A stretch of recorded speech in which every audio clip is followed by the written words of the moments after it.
네, 매주 목요일의 코너죠. 게임 체인저에서 민경호 시민단체 길 대표와 전국 현안에 대한 얘기를 나눠보겠습니다. 어서 오세요.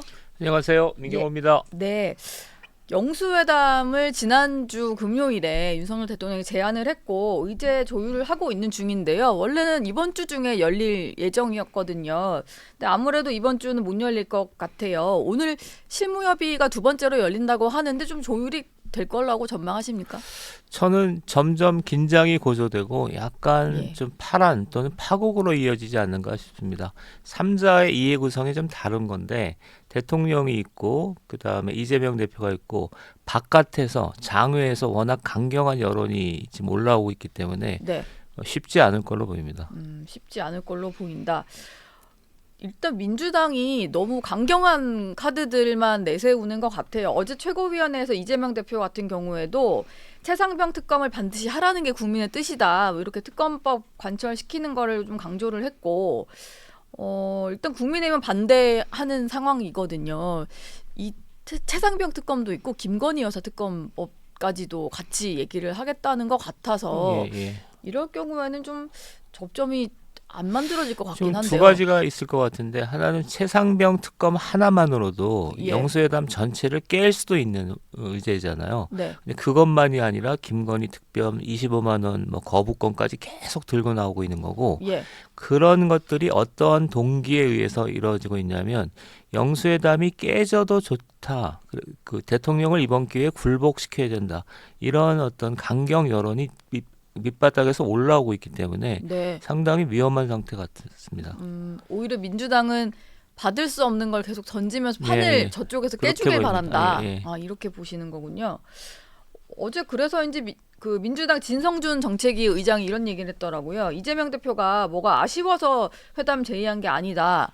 라고 얘기를 하고 있어요. 우린 아쉬울 게 없는 입장이고 할 말을 다 하겠다 이런 거고 오히려 아쉬워서 손 내민 건 대통령실이 아니냐 이런 취지로 좀 해석이 되는데요. 근본적인 시각 차이 또는 감수성의 차이가 있는 것 같습니다. 그러니까 대통령은 총선에서 한번 졌으니까 한번 네. 민의를 수렴해 보자. 뭐 이런 수준에서 영수회담을 임하는 것 같고 그다음에 민주당은 우리가 이기지 않았냐. 그러니까 대통령이 이번 기회에 자기들의 요구를 들어줘야 된다. 예. 또는 굴복해야 된다. 이렇게 보는 것 같습니다. 그러니까 근본적인 시각 차이가 있는 것 같습니다. 굴복해야 된다. 그런데 대통령이 뭐 이 정도로 손을 내밀었는데 민주당에서 대국민 사과까지 좀 요구하는 것은 좀 과하다는 얘기도 나오는데요. 민 대표님 보시기엔 좀 어떠세요? 대국민 사과는 사실상의 항복 선언을 하라는 얘기처럼 들립니다. 예. 그러니까 어쨌든 대통령이 그러니까 한 2년 정도 그 대통령직을 수행했는데 그거를 포괄적으로 반성하고 이제부터는 민주당의 어떤 요구를 민주당의 요구가 민심이라고 보는 거잖아요. 네. 받아들여서 뭔가를 하라는 거니까 그거는 정상적인 민주사회에서 보기 어려운 일종의 항복선언처럼 보입니다. 네. 어쨌든 이것들을 좀 들고 가겠다라는 것 같아요. 오늘 실무협의에서도 아무래도 민주당이 정리한 그런 강경 카드들을 좀 논의를 할 것 같은데 민주당은 세 가지 좀 센 카드 있잖아요. 대국민 사과라든지 그다음에 특검법 수용과 그다음에 거부권을 앞으로 행사를 좀 자제해 달라. 예. 이런 요청을 하겠다는 건데 이거는 뭐 안 받아도 상관없지만 민생회복 지원금 25만 원은 반드시 좀 관철을 시켜야 된다 이런 입장이더라고요. 근데 이게 예산이 13조 원이나 들어서 이것도 사실 대통령실이나 정부 쪽에서 받아들이기는 쉽지 않아 보이는데요. 그러니까 25만 원 그 민생이라는 이름을 쓰고 있지만 여전 앞에 거랑 똑같이 약간 이념적인 색채가 있다고 생각해요. 그러니까 이 지원금도요. 예. 이재명 대표의 25만 원은 그러니까 기본소득론의 어떤 경제적 패러다임에서 나온 거기 때문에 네. 그러니까 단순한 민생 지원이라기보다는 그러니까 이재명 대표의 경제 정책을 이번에 실험해 보겠다. 뭐 이런 성격이 강하기 때문에 예. 이데올로기적 성격이 강한 것 같고 협상의 여지는 있어 보입니다. 그런데 보편 복지와 선별 복지 사이의 갈등인데 네. 만약에 선별 복지 형태로 타협을 할 수 있다면 이것도 타협의 여지는 있어 보이는데 그거를 이재명 대표가 받기 좀 어려울 것 같습니다. 왜냐하면 그 자체가 이데올로기적 성격이 있기 때문에. 아, 이 민생 회복 지원금이라는 것 자체가 이재명 대표가 대선 때도 계속 얘기했던 기본소득 그 개념으로 보시는 거군요. 사실 그 국민들이 이거 받아본 적 있잖아요. 코로나 지원금으로. 근데 저도 그때 받았습니다만 사실 제가 느꼈을 때는 돈을 뭐 정부에서 그냥 주니까 좋아 보이지만 이건 어차피 국민들이 다 낸 세금인 거고 꼭 필요한 사람들한테 더 갔으면 좋을 텐데 뭐 돈이 많은 이제 재벌들도 받았을 생각을 하니까 이거 왜 이렇게까지 나눠주나라는 생각은 좀 들었거든요. 기본소득론이라는 게 25만 원을 주는데 그걸 예. 지역 화폐로 주잖아요. 그리고 네. 지역 화폐를 통해서 지역 내에서 순환하도록 설계돼 있는 일종의 사회 개조 프로그램으로 봅니다. 네. 그러니까 25만 원 지원금이라고 그래서 좀 경제 프로그램, 민생 프로그램이 아니라 이재명 대표의 총체적인 사회 개조 프로그램이기 때문에 상당히 심각한 거죠. 상당히 심각하다. 그러면 얘기를 하면 할수록 의제 조율이 좀 쉽지 않아 보입니다. 예, 뭐 예. 대통령실에서 좀 접점 찾을 만한 이슈가 없을 것 같다는 생각도 드는데 민주당이 좀 한 발 더 나가서 민주당 내에서 이런 말이 나오더라고요. 선거 때도 얘기를 했었던 건데 이채 양명주를 모두 꺼내야 된다. 이런 강경파들이 좀 있는 것 같아요. 이채 양명주가 이태원 참사랑 뭐 최상병 특검 그리고 뭐 양평 고속도로 의혹 거기에 이제 김건희 여사 명품백 수수 의혹도 있고 주가 조작 의혹도 있는데 여사 관련된 게 일단 세 가지 정도가 되는 거고요. 이걸 다 던졌을 때 사실 그 감정적으로도 대통령이 그냥 뭔가 이게 좀 만나서 좀 허심탄회하게 좀 얘기를 나눠봐야 되는 건데 이건 받아들이기도 쉽지 않고 좀 정부의 어떤 국정 현안에 대해서 계속해서 좀 질타만 하는 그런 이슈인 것 같거든요. 그러니까 이채양명주 수준은 사실상 대통령을 무력화시키는 걸로 보입니다. 그러니까 예. 대통령은 우리 말을 그냥 들어라 하는 수준의 얘기고, 그다음에 지금 꺼내는 것도 사실은 좀 문제가 있어 보입니다. 그러니까 대통령 영부인과 관련된 게 지금 명품하고 예. 주가 조작 같은 것들이 있는데 네. 이게 지금 총선 끝나자마자 이런 요구를 건다는 건 그러니까 대통령을 길들이겠다라는 것으로 보입니다. 그러니까 나중에 천천히 정세가 고조되고 긴장이 격화됐을 때 네. 그때 카드로 꺼내거나 그때 강행 처리를 한다면 그거야 뭐 여지가 좀 있을 수 있는데 네. 지금 어떤 그 초기 국면에서부터 이런 제기를 한다는 건 대통령을 길들이겠다는 표시로 보입니다. 대통령을 이번 기회에 좀 길들이겠다. 민주당의 목표는 그런 거라고 좀 보고 계시군요. 영수회담 앞두고 민주당과 조국혁신당도 약간의 신경전을 벌이는 모습인데요. 조국 대표가 법야권 연석회의를 좀 해서 의제를 논의를 해서 갔으면 하는 이제 제안을 했는데 민주당이 이걸 거절을 했거든요. 민주당은 거절하는 게 좀 당연해 보이긴 하는데요. 예, 민주당은 향후에 그러니까 조국 대표랑 기싸움을 할 거고 주도권 싸움을 할 텐데 예. 조국 대표에게 뭐 이런 걸 해줄 이유가 없겠죠.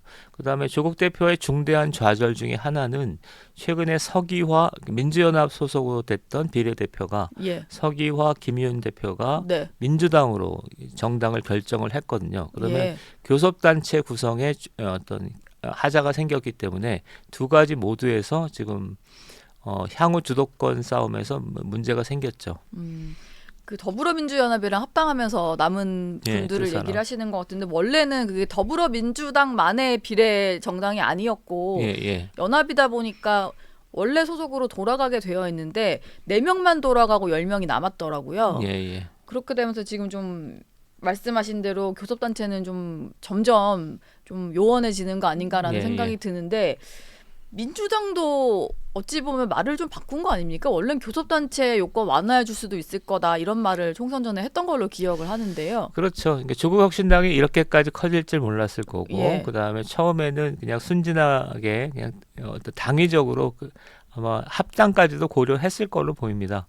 그런데 막상 이제 판이 벌어지니까 네. 딴 생각이 드는 거겠죠. 판이 벌어지고 예, 나니까 견제를 해야겠다라는 입장이겠죠 이재명 대표.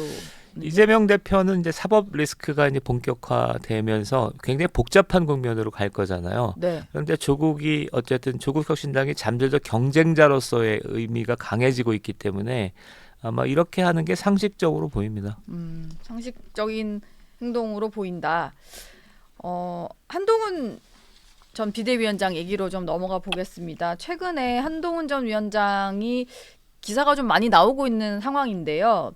일단 윤 대통령 오찬 제의를 건강상의 이유로 거절을 했고, 근데 거절을 하면서 본인들 이제 비대위 같이 했던 비대위원들이랑 만찬을 한 사실이 알려지면서 왜 대통령 모임에만 가지 않느냐 이거 좀 비판하는 분들이 있더라고요. 민 대표님은 어떻게 보셨습니까? 저는 그러니까 대통령과 한동훈 위원장 간의 불화설까지는 잘 감당을 못 하겠는데, 예, 근데 약간 서로 긴장감이 조성되는 건 분명한 것 같아요. 그러니까 확실한 시그널을 대통령에서 주었어야 된다고 봅니다. 어떤 네. 시그널이냐면 선거 끝난 다음에 어떤 형태로든 간에 한동훈 위원장을 위로하는, 좀 각별히 위로하는 그런 퍼포먼스를 해야 된다고 생각해요. 예, 그러니까 찾아간다거나 만나거나 뭐 초대하거나 이래서 한동훈 위원장을 위로해야 되는데, 그런 조치가 없는 사이에 여러 가지 정치 일정은 그대로 진행되고 있기 때문에 네, 한동훈 위원장과 그다음에 그 대통령 사이에 긴장감이 조성되고 있다. 그러니까 음, 불편한 어떤 관계가 계속되고 있다라고 생각하고, 네, 근데 이 대통령하고 홍준표 위원장과의 관계랄지 이런 네. 데서 사실관계가 아직 정확하게 밝혀지지 않은 측면이 있는 것 같아요. 어떤 면에서요? 이를테면 저는 이제 그 대통령하고 홍준표 위원장의 만남을 굉장히 중시하고 있었는데, 네, 어벤져스 이현정 씨의 분석에 네, 어떤 저에 따르면, 네. 그러니까 홍준표 씨가 요구해서 다소 우발적으로 벌어진 만남이다, 이렇게 얘기하더라고요. 대통령이 홍준표 대구시장에게 연락을 해서 했다기보다는 예, 예. 홍 시장 쪽에서 연락을 해봐서 음, 제가 듣기로도 이게 뭐 갑자기 만들어졌다라기보다는 한번 보기로 한 날짜가 이제 조율되는 과정에서 그 시기가 됐다라고 듣긴 했거든요. 예, 예.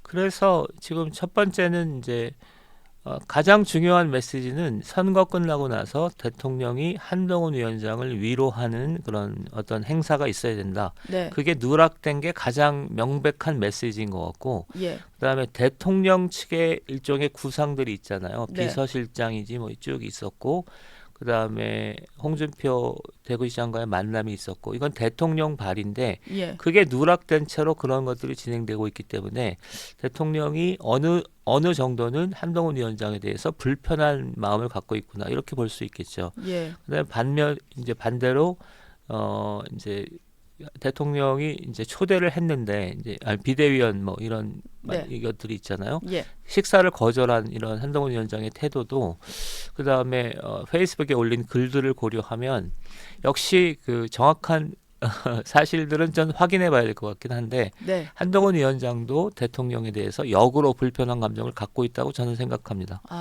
음, 두 사람이 그러면 좀 아주 오래된 관계이고 예, 예. 윤 대통령이 한동훈 전 위원장을 장관으로 전격 발탁을 할 정도로 상당히 신뢰하는 사람이었는데 두 사람이 이제 정치를 하는 과정에서 조금 틀어진 것 같단 말이에요. 이게 좀 예. 계속 될 거라고 보세요? 아니면은 좀 뭔가 두 사람의 예전 관계로 돌아가는 회복의 계기가 좀 있을 거라고 보세요? 일단은 약간은 돌이킬 수 없는 강을 건넜다. 건넜다라고 생각을 하고, 예, 그다음에 이후에 이제 몇 가지 시나리오를 두고 네, 뭐 회복될 수도 있고 조정될 수도 있을 것 같은데, 대체로는 이제 대통령의 구상들이 한동훈 위원장을 약간 배제, 소외하는 형태로 이렇게 구상들이 이어지고, 네, 이거에 대해서 한동훈 위원장이 어떻게 행보를 할 것이냐, 그거를 타고 거스르는 방향에서 할 거냐, 아니면 순응하는 방향이라는 게 사실은 좀 그렇죠. 그러니까 네. 뭐 그렇게 될 거니까 결정될 거로 보여. 그러니까 대통령의 시간이죠, 지금은. 대통령의 시간이다. 네. 한동훈 전 위원장은 일단 비대위원들 만났고요. 좀 다른 그룹으로 해서 만남도 좀 이어가겠다는 것 같은데 비대위원들한테 이런 얘기를 했다고 하더라고요. 지금 이제 선거를 끝나고 주어진 시간 동안 내공을 쌓겠다 이런 얘기를 네. 했다고 하는데 한 전 위원장이 언제 복귀를 해야 되냐, 어떤 모습으로 와야 되냐를 놓고는 당 안팎에서도 여러 가지 의견이 나오는 것 같아요. 민 대표님이 좀 추천하신다면 어떤 시기에 어떤 모습으로 나와야 될까요? 저는 한동훈 위원장의 정계 복귀는 한다라고 지금 거의 기정사실화 돼 있고, 예. 그다음에 할 때 좀 여러 가지 조건이 안 좋아지는 것 같아요. 그러니까 어쨌든 대통령이 탐탁하지 않는 것 같고, 네. 그다음에 당내 환경도 좀 좋은 건 아니잖아요. 예. 그러니까 중진들이 몇 사람 제동을 걸고 있고, 홍준표 씨는 아주 세게 제동을 걸고 있고, 네. 그다음에 당내 기반도 별로 없는 것 같거든요. 예. 그러면 두 가지 케이스가 있을 것 같습니다. 하나는 그러니까 지금 대통령이 그러하고 당내 환경이 그러하다면 지금 복귀하는 것은 여러 가지 좋지 않겠죠. 근데 한번 작년 강서 재보궐 선거처럼 예. 당이 무너지면서 한동훈 위원장처럼 좀 이렇게 단기 필마잖아요. 네. 그런 사람들을 요구할 때 그런 시점에서 할 수도 있지만 이게 가장 바람직한 케이스로 보이는데 네. 근데 또 정치라는 게 좀 생물과 같아서 예. 이번 전당대회에 전격적으로 진입하는 것도 하나의 방법인 것 같습니다. 전당대회에 전격적으로 한 2달 정도 있다가 아마 치러질 것 같은데 좀 이르다는 얘기도 있지만 전체적으로는 하는 이르죠. 것도? 예. 하는 것도 나쁘진 않아 예. 보인다 이런 말씀이시군요. 국민의힘은 일단 계속해서 당 패배 수습 중이고요. 민주당은 아무래도 승리를 했다 보니까 그 승리 이후에 오는 여러 가지 작업들을 하고 있는데 원내대표를 뽑아야 되다 보니까 당내에서 친명 경쟁이 한창입니다. 대부분이 친명일 거예요. 비명 행사, 친명 횡재 공천을 했다는 평가를 받다 보니 근데 그러다 보니까 찐명이다 이런 분들이 등장을 하고 있고요.